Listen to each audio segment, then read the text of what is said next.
All right. Hello, everybody. Today we're going to have a discussion on my debate with Godless Engineer a few days ago. We're also going to be discussing things like leap of faith and things like that.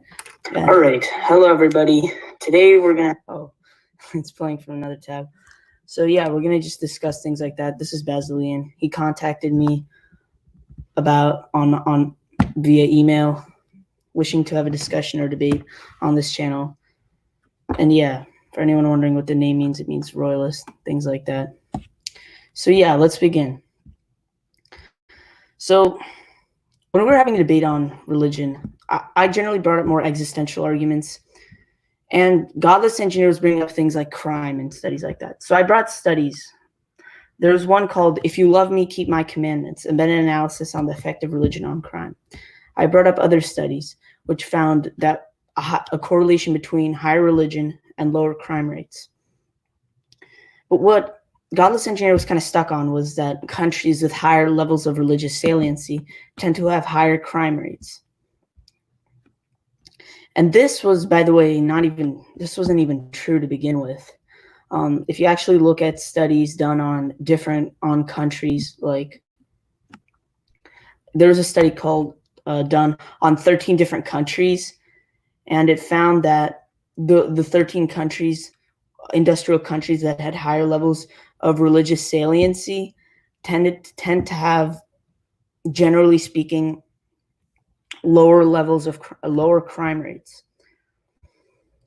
And this was the kind of thing. This is why I argued that religion is necessary. And in this debate, it's going to be kind of a little bit different. It's going to be kind of on a leap of faith, sort of. Do we need a leap of faith? Do we need religions? Do we need religion, so to speak? So, what do you think, Basilean? Thank you, Greg, for letting me to speak on this channel. I think it's an interesting question. What, firstly, it means for one to be religious, but also how do you measure this religiosity? If the measurement of religiosity is a person going to church each week, it's maybe not the right way to measure this.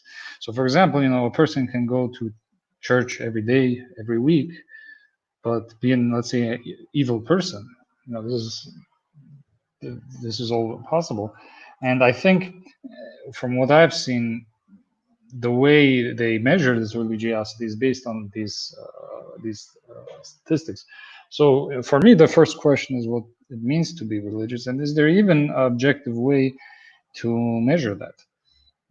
And because I think so much of it is like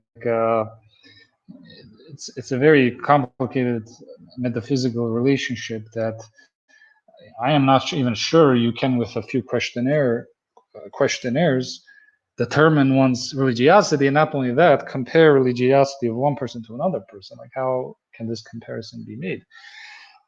So I think these are fundamental questions that need to be given if there is to be any talk of is a more religious society more peaceful, or there's more crime. So it was an interesting debate you had with the Godless Engineer, and I remember the main examples given was for the one side to the other side was El Salvador and Iceland. Now, I think there's a lot of nuances that when you look at the society that you need to think about. For example, if you look at Iceland, to my knowledge, Iceland adopted Christianity very late, and in terms of the Western civilization standards, I think it was around 1000 AD that they, as a country, adopted Christianity, and even upon their adoption, I mean, an argument can be made that really Christianity has not had such a deep-rooted presence in their society, as if you compare it to, let's say, the Christians, let's say, of the Ottoman Empire, if you look at the Greeks, Assyrians, and Armenians, where Christianity, it was not only a religion, it was your identity, it was your language, it was your heritage, that it was encompassed by that. If you lost your religious identity, you lost your everything. So you look at it, I would say, in these two comparisons. One is in Iceland, and the one is let's say Assyrian Christians. It's very, very different types of religiosity in these societies, and to compare it on the same level playing field, I think maybe it's not appropriate. So that's just one idea I have about, because I remember during this debate, all these societies were being compared to each other, but I think this comparison is maybe not even sound given the historical context and cultural context. So that's just my thought. Yeah, I think when you were talking about the different the different nations like Assyria, Armenia that kind of adopted Christianity, I think the same was true for Ethiopia. So Ethiopia and Armenia were the first Christian nations. I think Armenia had the first Christian nations, and Ethiopia the first churches.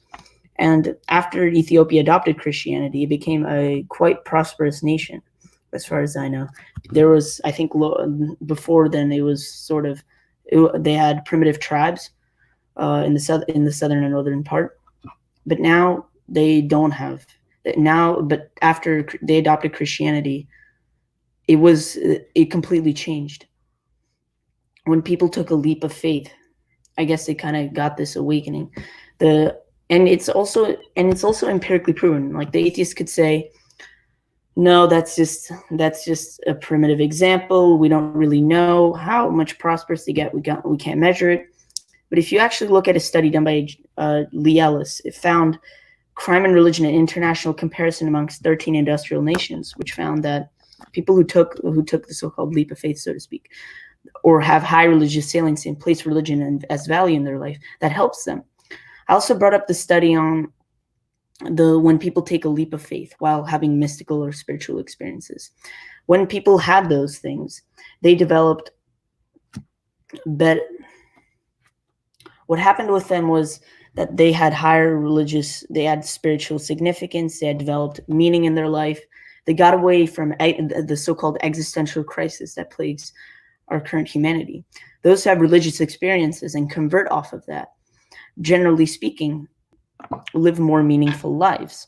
That's the leap of faith at its chorus, so to speak. It kind of represents what it fundamentally is.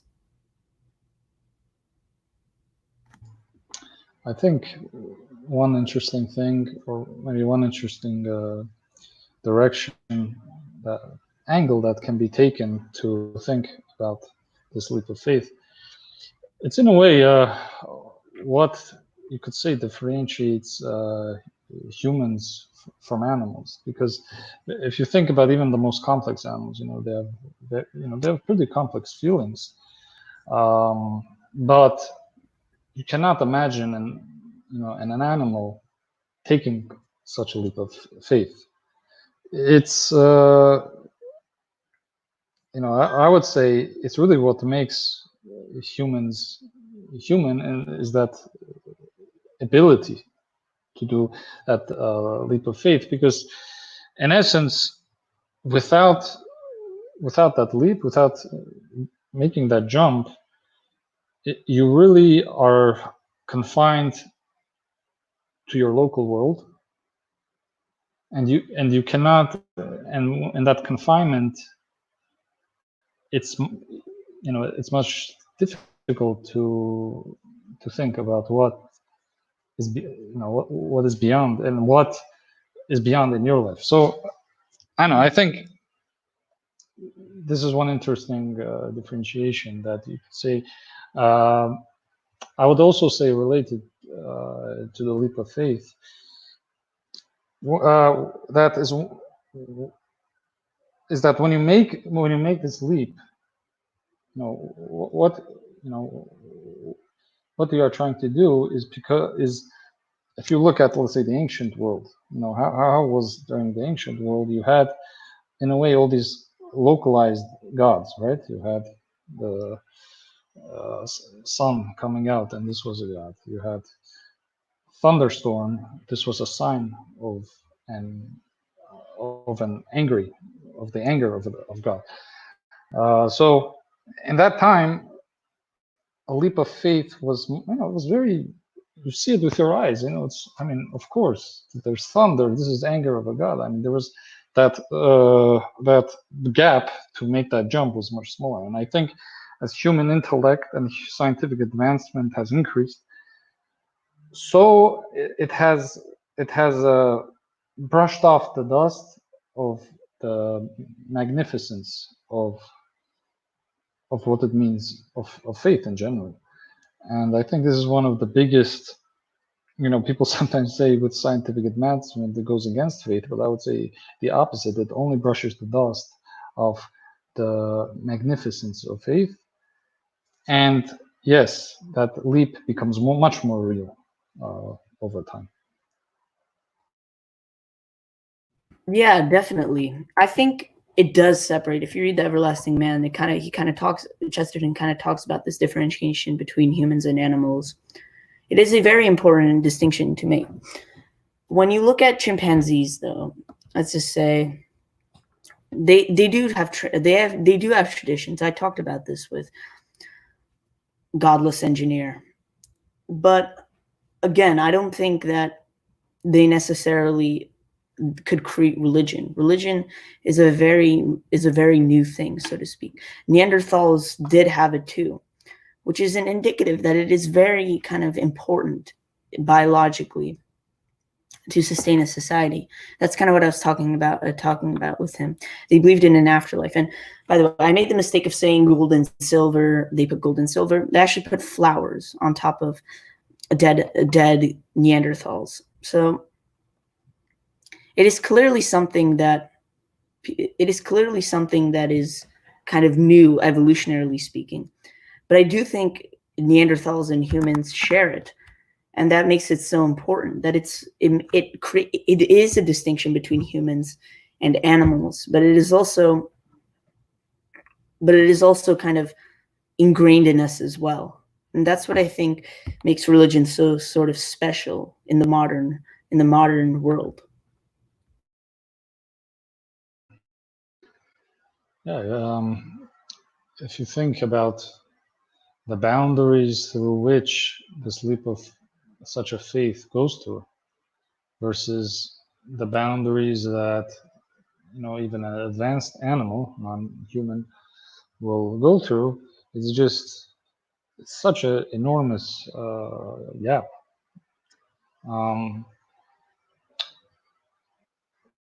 So I think, to me, it's interesting that with how science has increased our understanding of the world, it has also magnified I would say, it has magnified the importance of this, of the leap of faith. I don't know if you have any thoughts, Greg.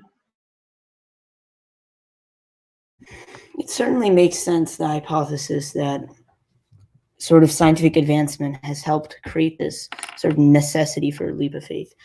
I think after the Enlightenment age, we started to question some of these religious beliefs. It became clear sort of that implementing supernatural explanations into natural phenomena doesn't actually make any sense. It didn't actually kind of make any sense, so to speak. Scientific advancement has created more or less existential crises.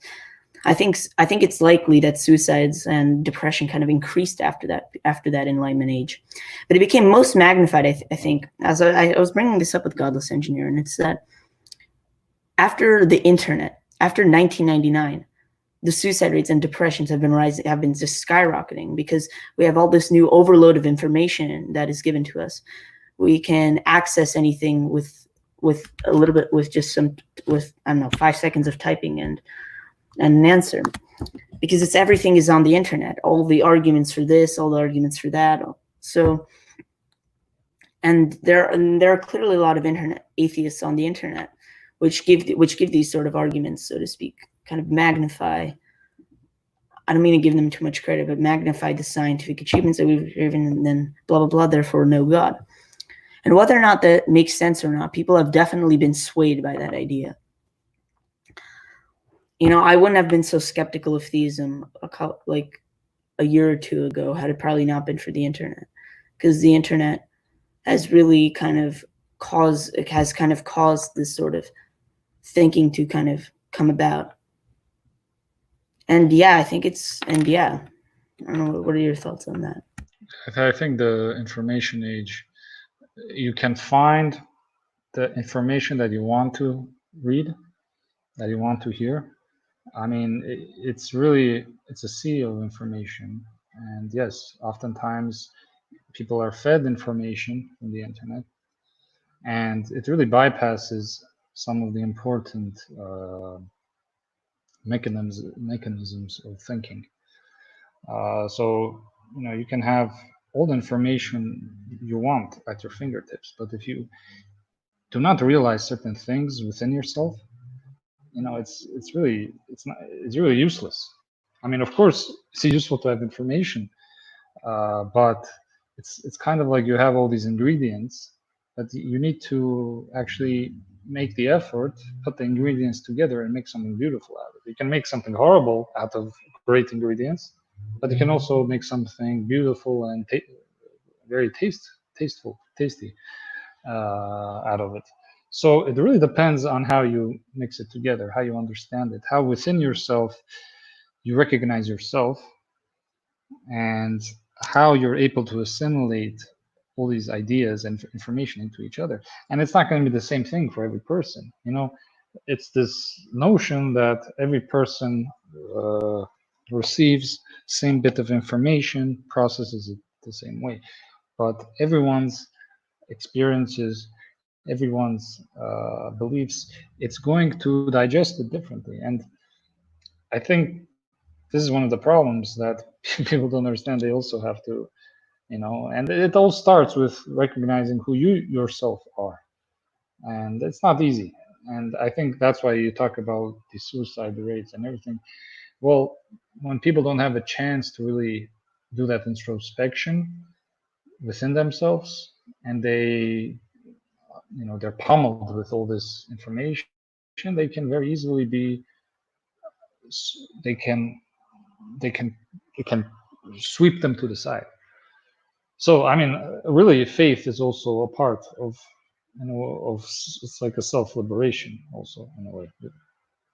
So, I mean, it's very interesting how this faith is now, and the information, it makes a lot of things accessible, of course. I mean, it's great in terms of what you can access. People have an avenue, a platform to talk, but it also has the other side of the danger, drowning in useless information and not having a mind of yourself, to not having your own mind.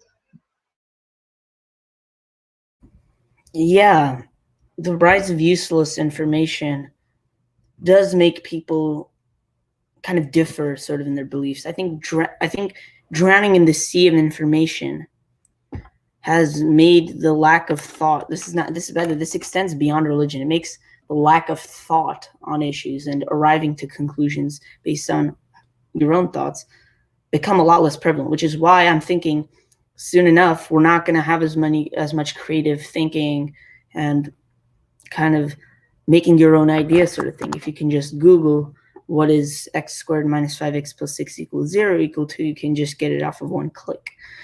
And that way people can't become brilliant anymore. The internet has forced people to not be brilliant, to not kind of think on their own. The rise of the religion is actually very similar, because when you don't think about religion, when you don't come to that conclusion on your own, you just think of an objection, let's just say, to atheism or Christianity or whatever. You can just look it up and there you go. And there's a lot of consequences to this kind of phenomenon that is rising with the age of information at your fingertips. Yeah, definitely. Yeah, definitely. I would say I have to 100% agree with you on that. I'm trying to remember, someone had once said something very interesting. They had said, you know, they're talking about Christianity, about that. Really, Christianity and this belief, it's either a very improbable stupidity, or is the biggest miracle of of the universe. And in a way, it's really talks a lot about this leap of faith, I because think that was Chesterton, right? I'm not sure. I heard it from someone I know, so I don't know where they were quoting it from. But for me, why it's because really, if you look at the atheist perspective, it's simply, I can't see it with my eyes, I can't feel it, the probability is low, so no, I cannot believe in this.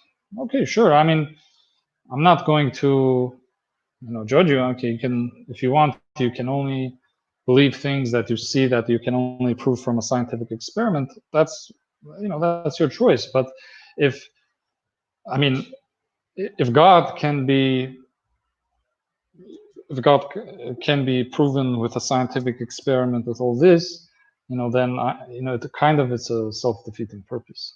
And secondly, you say, if, let's say, for atheists, God came down and showed himself, and now you believe, then, but is that believing? I mean, that is just recognizing what is in front of you.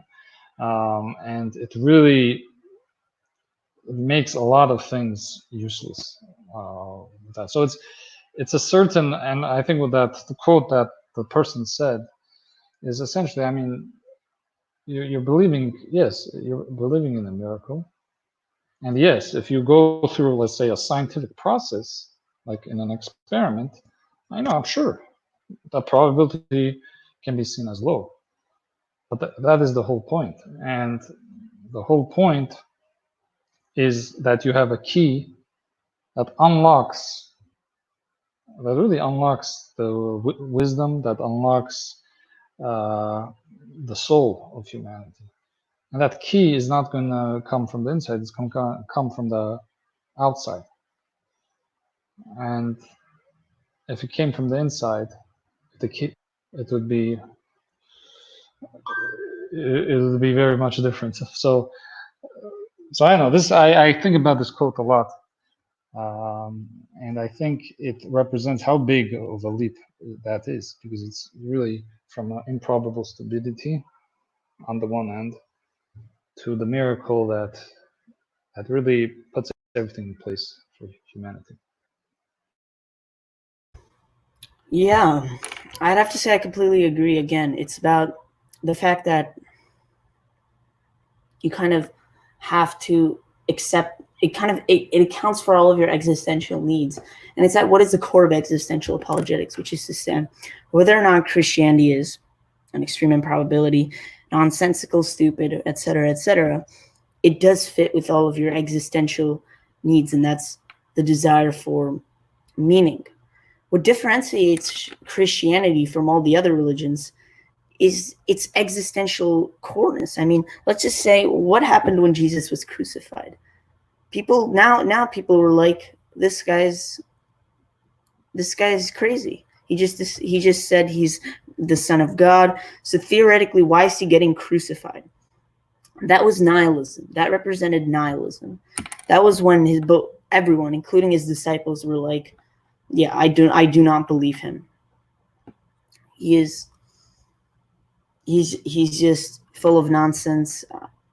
And his resurrection is the rise of meaning. It's that existential faith. And Demons, Dostoevsky talked about the guy Kirillov, who was saying, for there was a man who said he would who said he would resurrect 3 days after he'd be crucified, but the problem is only the crucifixion occurred.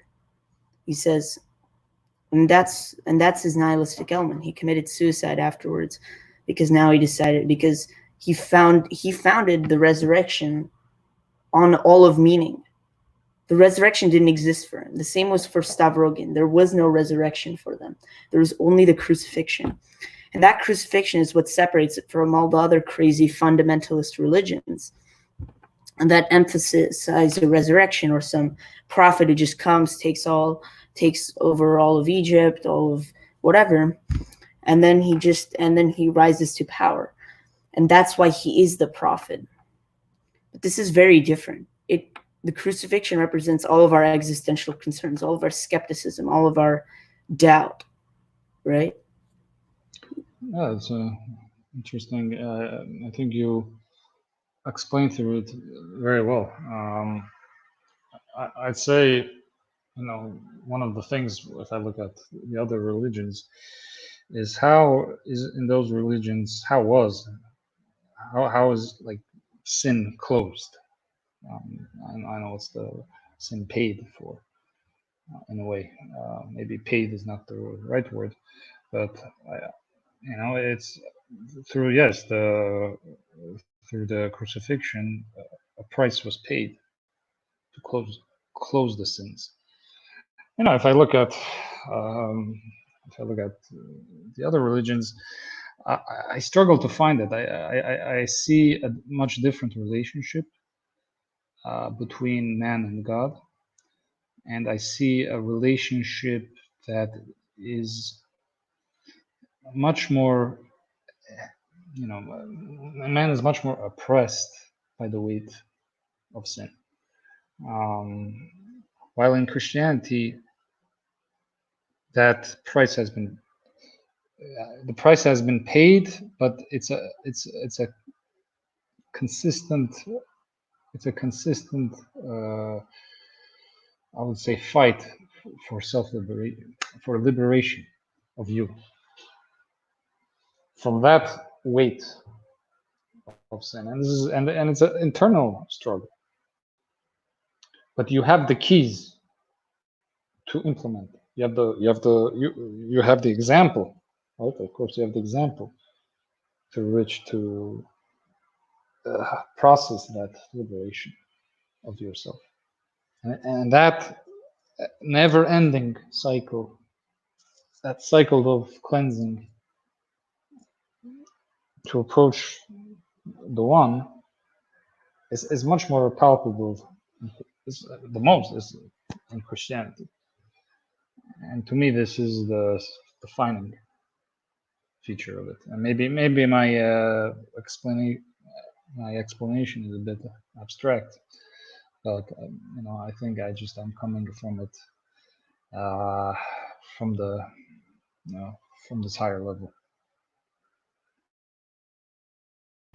Yeah, definitely. I think the difference between Christianity, it was like the opposite of Rousseau's view, which is that man is born free but is enslaved by external influence. And Christianity takes the opposite view. As Willie Wyvern points out, and he just pointed this out in the live chat, he says that in Christianity, man was oppressed but is made free. Man is sinful. I think this is the error of all these new atheists. A lot like Matt Dillahunty, he says Christianity is evil because they teach such a harmful truth, which is that we are all sinners, etc., and it is therefore evil when it points that out. But is it also evil to point out, for instance, that if point out to someone that you are a narcissist, if they are actually a narcissist? Sure, it sounds harsh, but Christianity is not your buddy Jesus, right? He's not just here to forgive you for your sins and what a lot of people make it out to be. Christianity is a deep religion. It emphasizes, even though Christianity came to forgive, that was the purpose of it, forgiveness and love. It was not to teach you false ideas. It was not here to come and just kind of be your buddy, even though you are saved when you do good deeds and when you have faith. It's not how it works. I think what Baptists and Protestants, the mistake kind of they make is that you just have faith and Jesus is there to save you. Like that kind of buddy mentality is what I oppose greatly, that concept. But anyways, I'm going off of it. I guess I'm going off of a tangent there.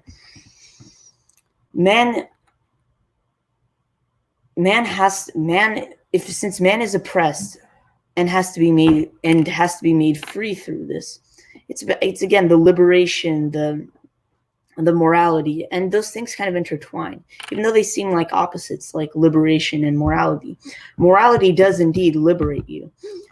It's the whole tradition and morality concept that Christianity brings in, which is, by the way, not a new concept.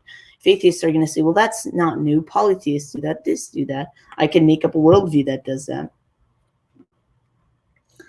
But Christianity sort of opposes that, it brings that doctrine in light. And as I was talking about, the nihilism, the postmodernism, I guess the postmodern anarcho-communist, so to speak, if we're going to apply this politically, is the crucifixion, and the resurrection is the meaning and tradition that is brought back, newest and better than ever. Because in the loss of bad tradition has to come good tradition, in my opinion.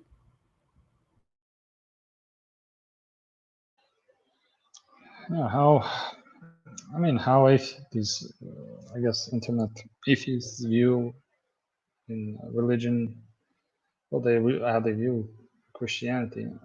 I mean, at the first point, Christianity is it's a treasure of wisdom, and firstly to say that there's one Christian that's fully, I don't know how they would say, it's fully Christian. I mean, it's difficult. It's really, they think that it's on like a light switch, but it's never a light switch of being Christian or not, being very religious or not. It's an never-ending struggle. It's a never-ending process that takes a lot of intellectual thought. That takes, it's not just something you put on a name tag. You can put it on. Another person cannot put it on, but have a whole different vision of what it is. For what it is, the Christianity for him. And yes, and it unites people. But I think really how atheists view it, it's based on their notion that everything in this world needs to be put through a scientific experiment. What it's proven, you would believe it. It's not proven, you discard it, and you look down upon anybody who does not go through that process. I mean, that's yes. Exactly. You're right. Yeah, I completely agree. Rationalism cannot survive on its own. Sorry, I didn't hear you. Did you want to go? No, I think that.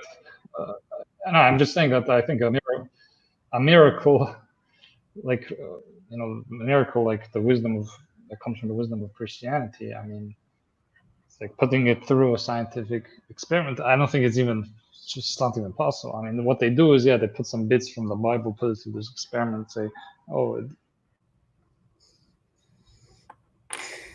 yeah, it's really taking. Yes, you can apply this to many things in nature. But I think, again, my analogy of it being a key that opens everything from the outside, it's really, you are never going to effectively put it through through this scientific process. So, I mean, I haven't really read a lot about how atheists, go into it. I've seen it, seen it in videos and writings. But I think, I can understand why they will say it, what they will believe. But what I can't understand is their absolute belief. They're just ironic religious belief in that, and it even becomes like it becomes an identity. It becomes your ethnic. It replaces their ethnic identity. It really becomes something. I mean, there's also different levels of atheism, of course. I don't think if someone is, atheist, that means they are bad, they're a bad person, or they just, there are ones, but it's more about just a simple decision between, do you believe this to be an improbable stupidity that scientific process cannot analyze, and thus you cannot believe it, or is it really the biggest miracle that unlocks all of the wisdom and foundation of humanity, and which maybe there is a reason why this is what has fueled what we know of the Western civilization. So it's a choice, and I don't think it's a black and white choice. Yeah, I agree completely. I think the rationalism and the scientism is such a mistake we've made in society. We've assumed, due to the advent of science and reason, that it must be what compromises our beliefs. What is scientific and rational must compromise our beliefs. And I think that's fundamentally wrong. Science, and this was like perfectly demonstrated in the book Demons, which talked about the people who emphasize rationality and reason to its core, to just like its like most utter extent, like Stavrogin and Kirillov. They just go crazy on this whole rationalism thing, and they can even justify rape doing that and whatever. We can't work based off of that principle. The postmodernists may be correct, and we need to get in getting rid of all unnecessary hierarchy, so to speak. But they are wrong. But they are wrong existentially. Our existential beliefs must not be the same thing as our metaphysical ones. These traditions that these chimpanzees create, we can't just all of a sudden get rid of. We can't pretend like we are not biological organisms. And yeah, religion, I think atheists can be good. Not of course the rationalist variety. I think that is a huge mistake.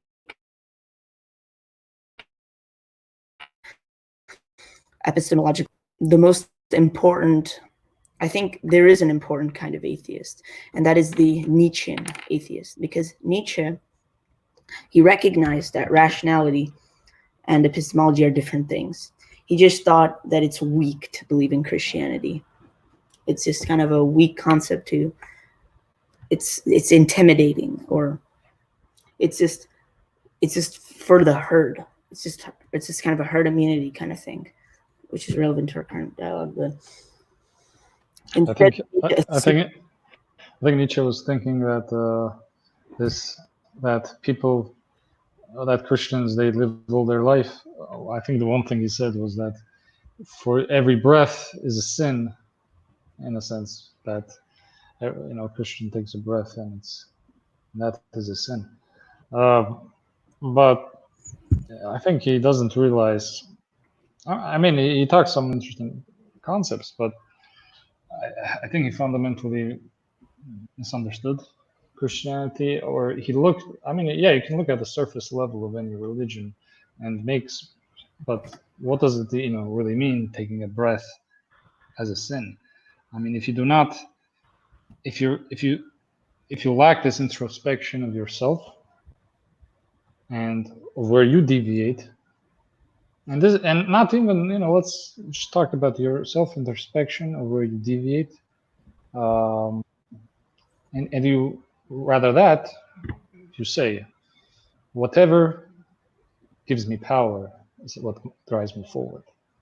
So in a way, I think one of the approaches of Nietzsche was in a way embracing these desires, these sins, everything. And is that embracing of that? Is that, how should I say, is embracing, because this is what the approach that Nietzsche takes. Is this a better approach than the introspection and self-cleansing approach in Christianity? which one is weak? Is a person who jumps on every impulse and desire stronger than the person who looks within himself and try to control, try to control him in a way that, of course, still betters his life, but in a way that is compatible with wisdom, with it's compatible. It's natural, but it's adapting to the wisdom of a foundation of Christianity.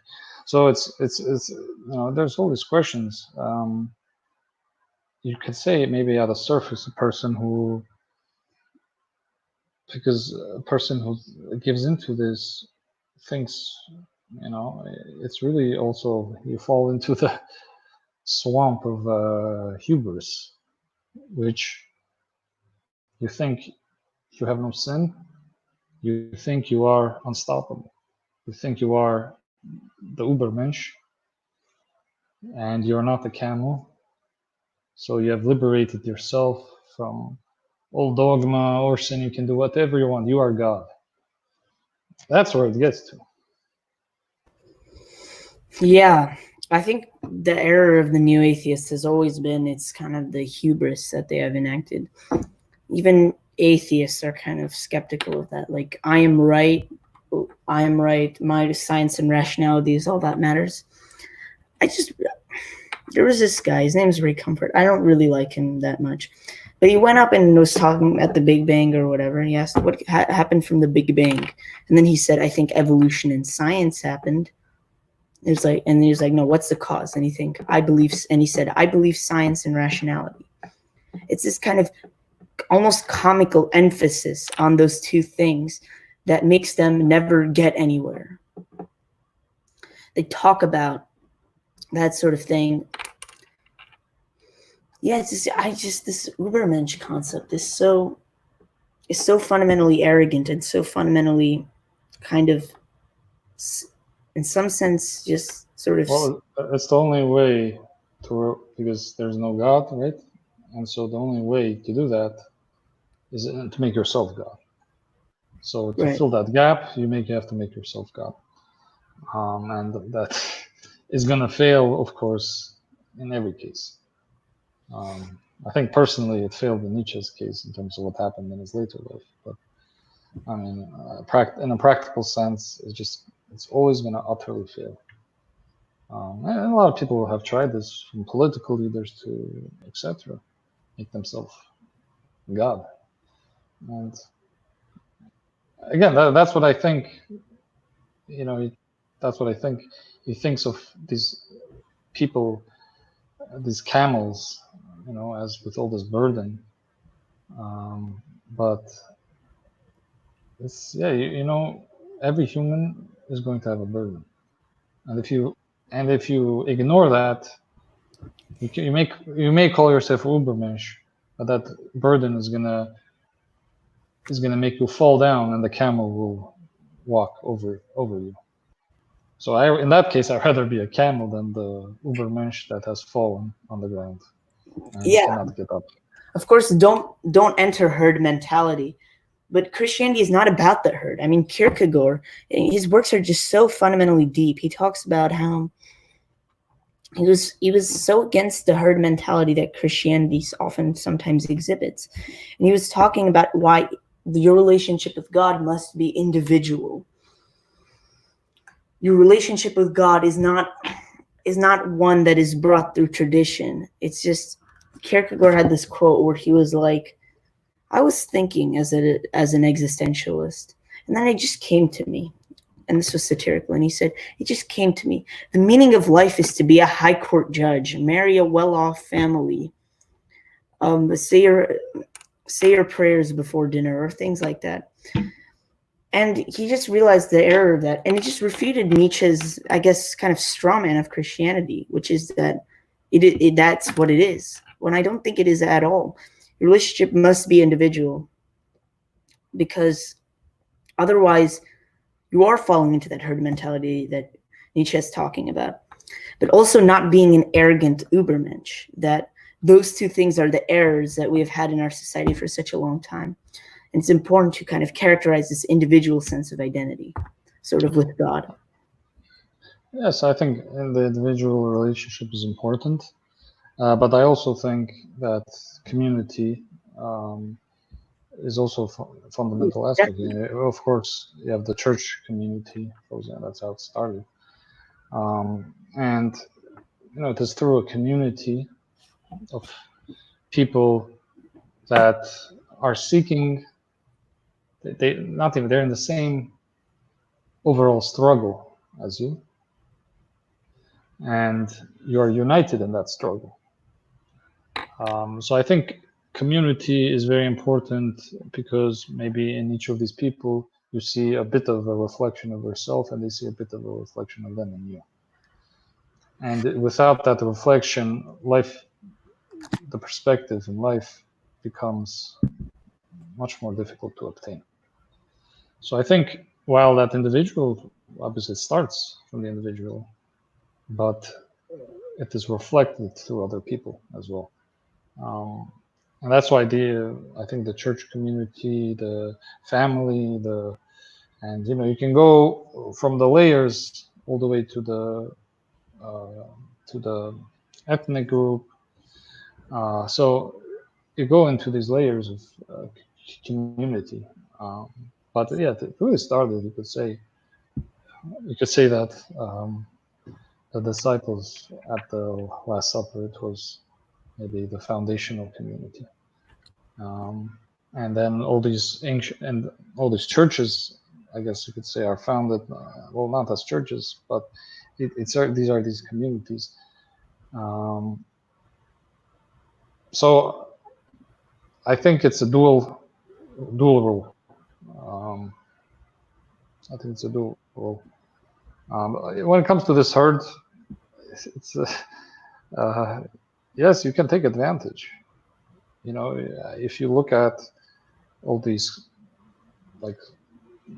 cults, spiritual cults that they hypnotized people. I mean, it's very easy to play on that.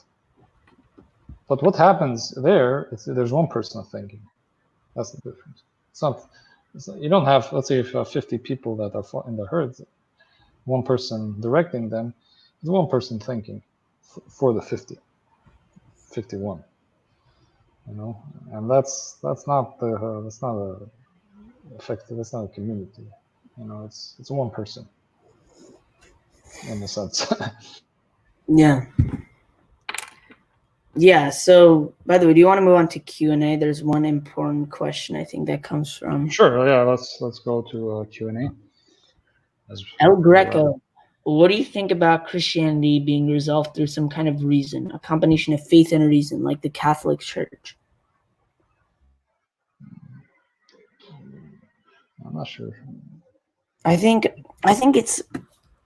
this is an interesting question, because I think I think there's three different distinctions. There was the Orthodox Church, the Catholic Church, and the Protestants. The Orthodox Church was about the primitive kind of faith thing, the individualistic faith that Kierkegaard was talking about. And then the Catholic Church came, and then they said we also need reason. And now the Protestant Church has decided some really crazy things. Now they've just lost the tradition. They've entered into their own kind of nihilistic postmodernism. In fact, there have been some studies which say that a lot of them don't even believe the resurrection happened. So a lot of them are just identifying as Christians. They've lost everything that has come with Christianity. They're essentially atheists who have put the name Christianity with it and made it all of these kinds of things that it's not. Protestantism lost the whole kind of I guess meaning of Christianity. They just took its meaning. I think something that it's not. I mean, yeah. If you see how Christianity has divided throughout history, and when the division happened, with Martin Luther and the Protestant Church, formed. and you look through till now, how many divisions the Protestantism has gone through, and through just crazy, and to even things that are now outside of that mainstream. So yes, one could look at Martin Luther. They can maybe understand his intentions, respect. I think this never-ending division of saying no, you are right. No, I think it's a problem. I do believe in the fact that when a priest they give you communion, what is the authority in terms of, because with, let's say, even the Eastern Orthodox Church, the Catholic Church, Oriental Orthodox, you have a hierarchy, you have a succession that goes back to Jesus Christ, and that's you have that tradition, and so with Protestantism that was, you could say, cut. That was cut. So my question, is, how is it effective when that is cut? That's succession. So being resolved. Yeah. So again, I think the traditions of the Catholic Church, I think people often forget what the amount of human intellectualism, scientific advancement, these institutions, church institutions, have given to humankind. How much culture they have retained. It has been it was a center of learning. It has been a center of intellectualism. So, and of science as well. And so people often think it is just they have a very primitive view. But if you look through history, the role it has played, it's magnificent. Yeah, totally. I definitely agree with that. Yeah, so this is a really interesting discussion. As Mara said, amazing discussion. Enjoyed very much. I would definitely agree with that sentiment. It was really interesting. It was almost on. I think it was really good. Just like my discussion with Brojo Savior Faith and Films, discussions on Christianity. And here, I think in this discussion, we really delved into the deep issue. With Godless Engineer, we kind of went a little bit astray and stayed more on the kind of superficial aspects and the science and the studies. But it's also important not to fall into scientism, as we talked about, which was the obsession with finding studies for things. And even though I do think it's easy to always bring up like statistics, say, oh, look, religiosity is high here, and crime is high, but without maybe delving into really what it means to be even religious, how is religiosity compared? Can you even say one person? How can you say one person is more religious than the other person? It's a lot of nuances that I think that one has to really delve into, and maybe there's not a definite answer coming out of it. Maybe it's very possible. And then there's all this culture, like my explanation about the heritage, Christian heritage in, let's say, Iceland versus Christian heritage of the Christian nations of the Ottoman Empire. It's just very different, and very different roles that they played. And I fail to even compare the Christian heritages of those two societies on the same level. Not saying one is better than the other, but it's just had a whole different. So again, I think it's interesting with this discussion. Thank you again, Greg, for bringing me on the channel. And I think just discussing, going through these points, and again, within discussion, you are also thinking and learning yourself. And bouncing these ideas off each other and trying to just understand better, because it's a continuous process of thinking, of looking at what some thinkers have said, and listening not only to the person in front of you, but to yourself. Absolutely. I completely agree with that. These discussions and debates are really interesting, and I hope this channel becomes successful. Thank you. I hope all the success to you and your channel. Thank you. So yeah, thanks everybody for watching. We will host more discussions and debates like these, and hopefully interviews. And stay safe, everybody. Thank you guys for watching.